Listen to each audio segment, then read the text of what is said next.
I'm Mike Maloney, author of Guide to Investing in Gold and Silver. It's the world's #1 best-selling book on investing in precious metals. It's available in 11 languages. And in my book, I said that we are on a wild roller coaster of a ride, and that we would first see the threat of deflation, followed by a helicopter drop, and that would be followed by big inflation.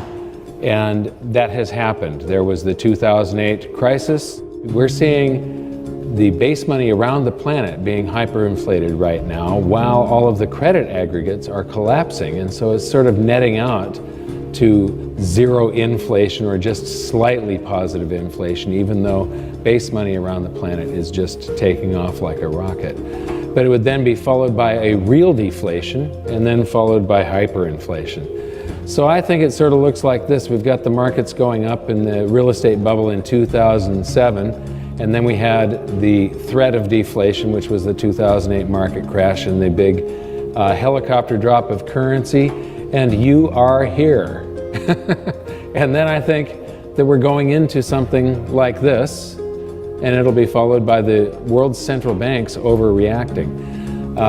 People say, some people say I've been calling for hyperinflation, hyperinflation, hyperinflation. There isn't any time that I can find in all of history where a population that's all on one side of the boat, when you have a nation of debtors, what has to happen is that you go into a deflation first, allowing the banks to foreclose, and the public in general is on the losing side of the bet.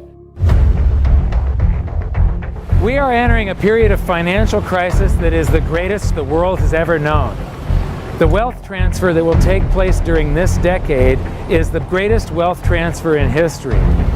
Wealth is never destroyed, it is merely transferred, and that means that on the opposite side of every crisis there is an opportunity. The great news is that all you have to do to turn this crisis into your great opportunity is to educate yourself. I believe that the best investment that you can make in your lifetime is your own education. Education on the history of money, education on finance, education on how the global economy works, education on how all of these guys, the central bankers, the stock market, how they can cheat you, how they can scam you. If you learn what is going on and how the financial world works, you can put yourself on the correct side of this wealth transfer. Winston Churchill once said that the further you look into the past, the further that you can see into the future. This program is all about creating your own crystal ball, being able to gaze into the future, being able to change this crisis, the greatest crisis in the history of mankind, into your great opportunity.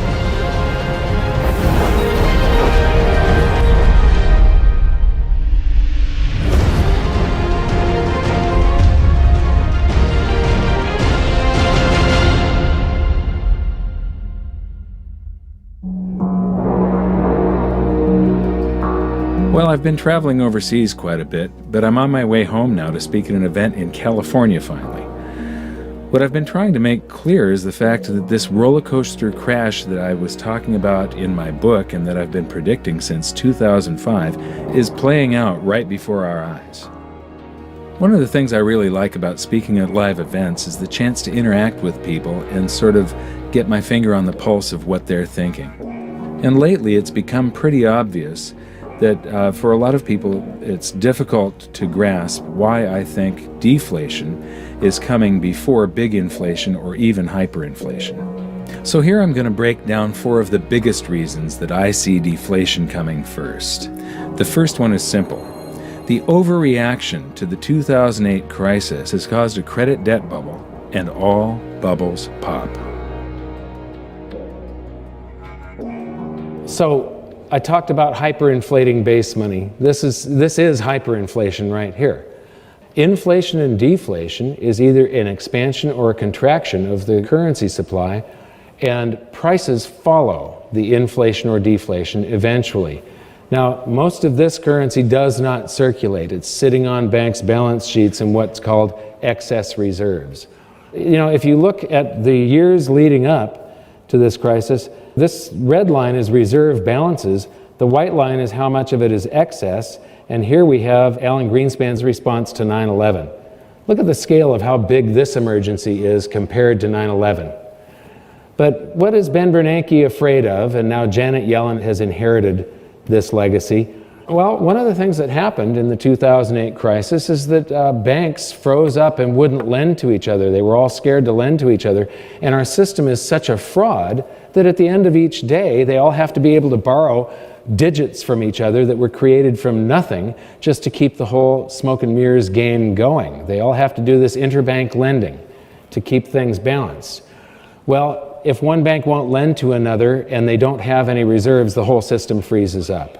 Now, if you've got all these excess reserves that are on their balance sheet and you pay them interest to keep the reserves there and not use this as a basis of fractional reserve lending, they're going to be liquid. This basically prevents bank runs by banks on banks. It's not a public bank run with the public lining up at the doors. It's a bank run where one bank is trying to get their currency out of another or won't lend to another. And so this keeps things liquid. Right now, what this has done, though, the banks get to use this stuff in the middle of the day. And so you see the use of margin in the stock market going to record levels.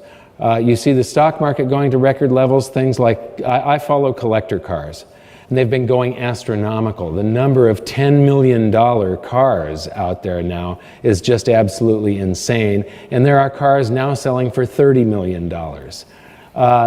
Wine collections, art, it's all going ballistic at this point. And all bubbles pop. This is the average price of a new home divided by the median annual household income. Normally, 3-4 times your income is about what you can afford with a house. When you drop in interest rates, the affordability goes up, so people pay more for a house. But interest rates don't stay in one spot forever. They have to revert sometime or another. And all these people are going to be trapped. Every bubble pops, that's a bubble. We are in for something big again, and this time it's going to be more horrific than the crash of 2008, simply because the response to 2008 created a lot of stored energy. And then when the market crashes, that energy is released in the opposite direction. That previous chart of the hyperinflation of base money, well, we're going to get a reaction from all of this. Whatever bubble you're in, the opposite happens of what is of greatest benefit to the most people. Right now, if we went into big inflation or hyperinflation, the average Joe six-pack would get rewarded for mass stupidity. They're all out on credit. We're in a credit boom. We're in a bond bubble. Those bubbles have to pop, and the popping of a credit bubble is deflationary. It's deflationary. And history's crystal clear on that. A lot of the gold bugs say, the Federal Reserve and central banks, they're creating money, which they are unprecedented. But they're actually inflating to fight the deflation that started to set in the late 2008, early 2009. And if you look back at history, you say every major debt and financial asset bubble in history, the railroad bubble of the early 1870s at peak, followed by deflation. The auto and farm bubble and tractor bubble, that's actually a tractor bubble that caused the Great Depression. It was farms failing, and it was smaller local banks failing that caused the Great Depression and high unemployment. Deflation, because the deflation has to root out the massive debt and the financial assets that get overinflated. And it's good if we bring down the cost of living, if we restructure debt, if we bring financial assets down, it actually improves our standard of living long term, but it is painful when it happens. People think that the Federal Reserve can prevent deflation, that they control the money supply. Most people don't realize that the Federal Reserve controls base money only, and it's an incredibly small portion. It's so tiny. Right. Yeah. And all they do is influence the rest of the economy with interest rates and reserve balances and such. Well, some people say the strategy didn't work. Well, no, it did work. We would have been in a depression, just like the early 30s. We were going that banks were melting down, financial institutions, major Fortune 100 companies were failing like AIG. We would have imploded because once you have that much debt and leverage and things go wrong, it just builds the other way. Like you say, you get a bubble on one end, you get a crash. Bubbles don't correct, they burst. So we were going into that, but government said, no, we will do whatever it takes. Mario Draghi, you know, Ben Bernanke, and they created trillions of dollars to fill the hole. Well, all that does, it's like taking more drugs to keep from coming down. I mean, a drug addict can keep taking more drugs until it kills them, or until they just fall down and get dragged into detox. It's the exact same thing. Debt, especially when it's extreme, is a financial enhancing drug. It gives you more than you deserve, makes you feel better in the short term. But when it's over, you have to go through a detox, as they would call it, a debt detox. And that's where you get deflation.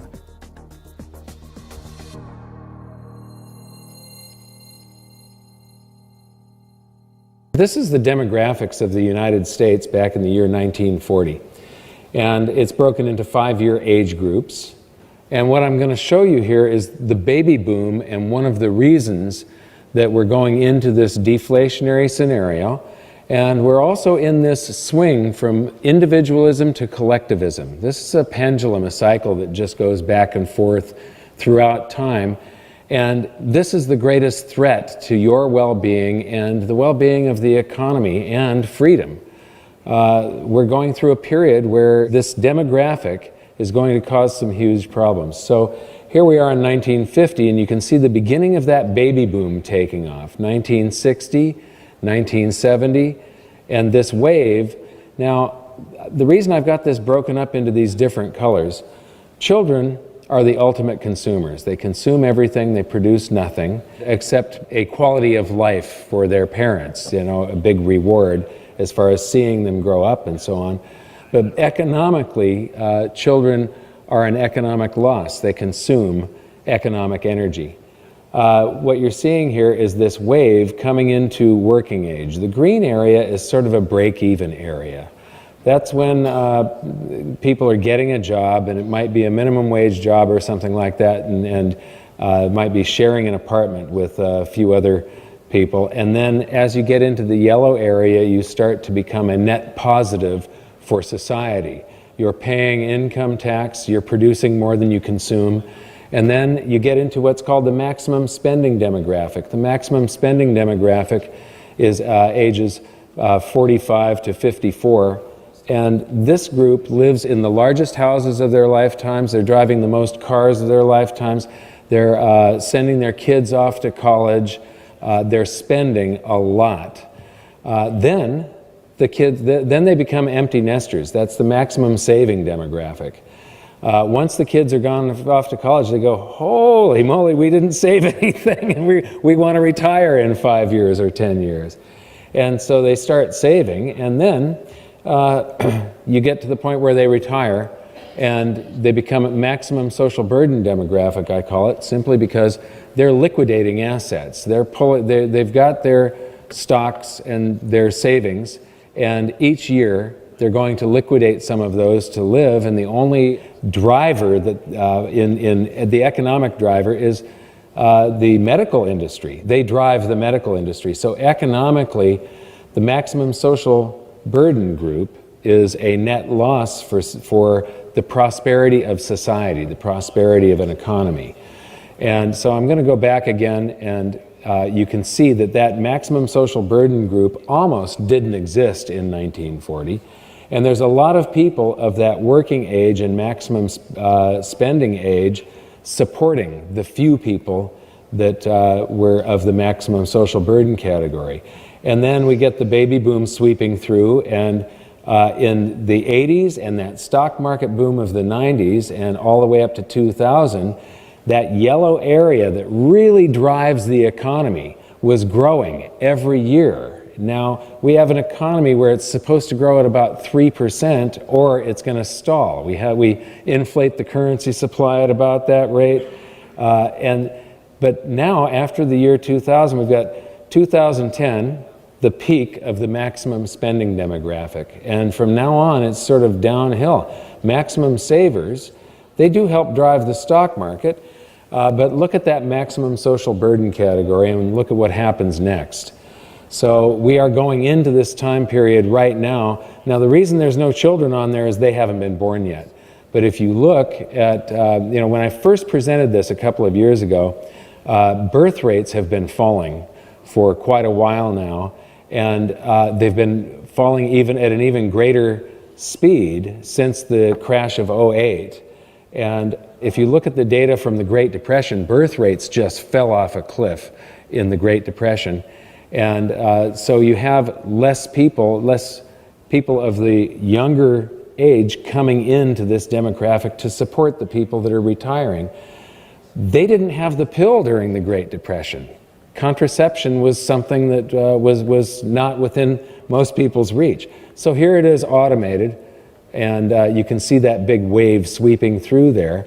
And if you could imagine data for the children, it would be at a much lower rate. And if we do have a big economic pullback, you're going to see that really reduce. So we're in, most likely, some very serious trouble here, because all of our social programs and the way the economy and the society is set up, everybody's expecting to be able to retire at a certain age and live fairly comfortably off of the rest of us, off of the government. Any comments on these different age groups, maximum spending, demographic, maximum savings, and maximum you've got the social same burden? model we do. What is unique at this time in history, and it's the main topic of my most recent book. That's why I call it the demographic cliff. This is the first time in most wealthy countries, there's a few exceptions, let's call it Sweden, Switzerland, and Australia, countries like that have a larger millennial or echo boom. But almost every other country has an echo boom that only comes up near the same heights or is much smaller, like Germany and Japan. This echo boom here is what you're talking about. So my question to people is, like you say, it is a pyramid. Each generation has been larger and more wealthy to help pay off the debts or the accumulation from an aging generation before them. What happens when the millennial is having to support a generation that's actually larger than them? And what happens when there's not enough for them to drive house prices back? I've got a model now for housing that says people spend the most on housing at age 41, but then when they die at age 79 or 80 on average, they become sellers. So I have to subtract the dyers from the buyers, and when I do that, baby boomers are going to be dying at higher rates than the millennials are going to be buying at some point, and there's going to be net negative demand for housing. Everybody's thinking, oh, we're going to need more housing forever. No. Not when a smaller generation follows a larger. So for entitlements, that's huge. There is no way this next generation in the US, nevertheless in Japan or Europe where they're much smaller, can even hope to pay the entitlements that's been promised to the baby boomers. It's a fairy tale. And housing will never be the same. We saw the Bob Hope generation come out of World War II, the first middle-class generation in history where the average person could buy a house on a mortgage. That was not the case in the Roaring '20s even. Only the affluent could do that. So that was a big boon for housing, and housing went out, the depression went away. Then the baby boom comes, unprecedented in numbers. All of our lifetimes, housing's gone up with a few exceptions here and there. Housing is going to do well to go sideways for the coming decades, nevertheless go up much again, because of this generational shift. We've never seen this in history.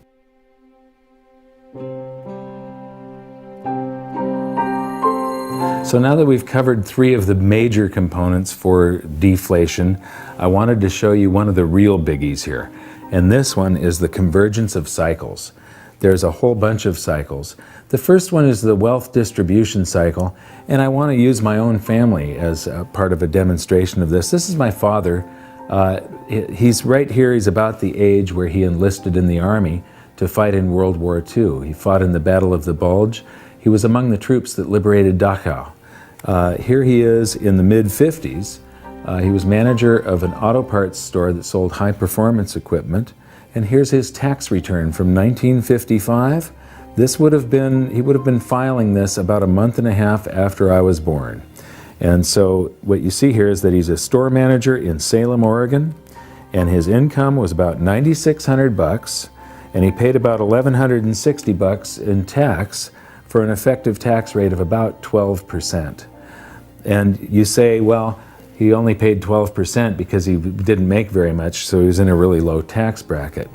But wait, This is median home values. This is U.S. Census Bureau data. And here we have 1950 and 1960. So we're going to Oregon, 1950. A median price single-family home was $6,800, and in 1960 it was $10,500. So I'm going to say probably $8,500 is a happy medium there. Today, in Los Angeles, where I live, a single-family median price home is $360,000. Now, he was making enough, making $9,600. He was making $1,100 more than the cost of the average home in Salem, Oregon. So, a auto parts store manager would have to be making $360,000 to maybe $420,000, and then paying only a 12% tax on it to equate to the same amount. And it's part of this wealth distribution cycle. This is the amount of national income that the top 1% earns. And back in the 20s, the end of the roaring 20s, it was above 20% of the national income was going to the top 1% of the income earners. There's a trough here in the 70s where it got down to just 9%, but it's back up to 20%. And so, you know, in this area, the middle class was doing better, and paying less taxes. But on the trip there was the Great Depression right here. So getting back to that is going to be a very deflationary, painful thing. We've already seen the baby boom demographic, but I just need to show you one thing here. You recall that the maximum spending demographic drives the economy. The maximum social burden puts deflationary pressure on their economy. They sell their stocks, bonds, and real estate to survive, and they don't produce anything. But what I want to point out is that there's about 6 times more people driving the economy here in 1940 than there are putting deflationary pressure on it. And when you watch this wave go through, the drivers are always more until just the last couple of decades here. And now the people putting deflationary pressure on the economy exceed the number of people driving the economy. So if you could chart this out with time on that axis and the energy going into the economy on this axis, the curve would probably look something like this. And I believe that we are right about here, right about now. And now for the next cycle in this big convergence, the stock market cycle. This is the S&P 500 PE ratios. A PE ratio is the price of a stock per share divided by the annual earnings of that company per share. And if you're paying somewhere between 10 to 14 times annual earnings, that's fair value. Anything under 10 is undervalued, 14 to 20 is overvalued, and anything over 20 is bubble territory. And here comes the data. And what is important here is that when the stock market goes into a bubble, without exception, it has to visit undervalued before a new bull market can begin. Except for this time, the biggest bubble in history in the year 2000, and when it popped, we went down to fair value and bounced back up into a bubble. Do you really think that a new bull market can begin from here, that we're not going to visit extreme undervaluations?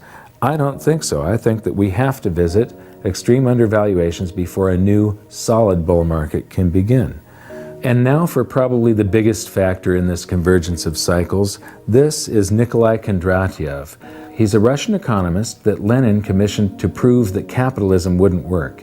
He went away for a couple of years to do his studies and came back with his findings that capitalism was the superior system and would work marvelously well, but it would always suffer from these long wave boom-bust cycles to which he gave the names of seasons of spring, summer, autumn, and winter.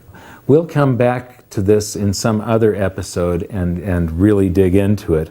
But for now, what you need to know is that the winter is the deflationary season. The last winter was the Great Depression. And they used to call this the 50-year cycle, but lately it's gotten stretched out and takes longer. I believe that it's got to be the length of a human lifetime.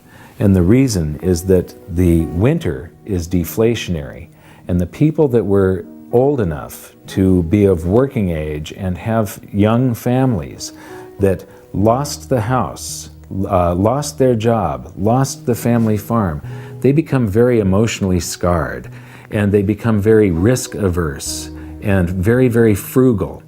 And in order to make all the same stupid mistakes that we made in the roaring 20s that led to the Great Depression, that generation has to die off. Well, they have died off, and we have made all the same stupid mistakes. So this is very deflationary should it happen. And here's the supporting evidence. This is interest rates, and what you see here is that they go right along with the cycle. This is wholesale prices in the US, and again, they go right along with the cycle until the point the Federal Reserve decides that what we really need is constant inflation. This is one of the biggest cycles of all. It's hard for people to see, though. This east-west cycle takes about 500 years for the pendulum to swing each direction, and 500 years back. It's innovation and prosperity, swinging from Asia to Europe and North America and back. And in the Dark Ages, China was developing gunpowder. Then China stagnated while we had the Renaissance and Industrial Revolution. So ingenuity and prosperity does flow back and forth, and right now you should be able to feel that the Western economies are stagnating and have sort of stalled, while the growth in the Asian economies over the last 20 years has been mind-boggling. And so this is very deflationary for the West. And here is probably one of the most deflationary cycles of all. This is household debt as a percentage of disposable income. And alarm bells should really be going off when people owe more than their disposable income, anytime this exceeds 100%. But I believe that this is also a cycle, and that if we had data, if we could go back further, it would probably look like this. And what's interesting is that this reflects the seasons of the Kondratiev wave of spring, summer, autumn, winter. Spring, summer, autumn, winter. And we're going into a winter, and that's very deflationary. The next cycle you've seen before, we learned about this in episode 2, but it's the shift in world monetary systems. The classical gold standard, the gold exchange standard, the Bretton Woods system, the US dollar standard, and there's something that's coming next. These usually coincide with major wars, but whatever this next shift is, it's going to be chaotic, and it's probably going to be a little painful. It's not going to be pretty. Right now, we learned in episode 3 how countries are abandoning the US dollar standard at a blazing rate right now. It's developing stress cracks, and it's going to implode. And here's the thing, is that that is going to be happening with the convergence of all of these cycles. We have the east-west cycle, we have the baby boom demographic, we have the wealth distribution cycle, household debt as a percentage of disposable income, the stock market cycle, the Kondratiev wave, and the shift in world monetary systems. And the thing about all these cycles is that they have all peaked and they're starting to descend, which is deflationary. Deflation, deflation, deflation, deflation, deflation. And that is all happening at the time when the world monetary system is developing stress cracks, it's about to implode, and it's going to be extremely chaotic. These things are all going to make it even more chaotic. So that's the convergence of cycles, and all of these things are the reason that I am expecting deflation before big inflation or hyperinflation. But just as I said in my book, any deflation is probably going to be short-lived. This is the nightmare scenario for every central banker, and all of the world's central bankers are Keynesians. They believe that they can print their way to prosperity, even though they have proved that you can't time after time. All it does is cause a wealth transfer. When all of the world's central banks start printing their currencies into oblivion simultaneously, what you will see is a wealth transfer where the vast majority becomes very poor and just a few people become very rich. It's horrible for the economy. But Japan is the prime example that it does not work. You can't print your way to prosperity. And here's what you can do. Educate others. Protect yourself from what is coming. And please share these videos with everybody that you can. And until the next episode, thank you very much for watching. You can do stuff now to be ahead of this and be positioned right when this happens, because this is inevitable. this is going to be the first time that we have an economic event of this scale that is global. A small percentage of people are going to make a fortune and do very well, and most people are just going to not know what hit them.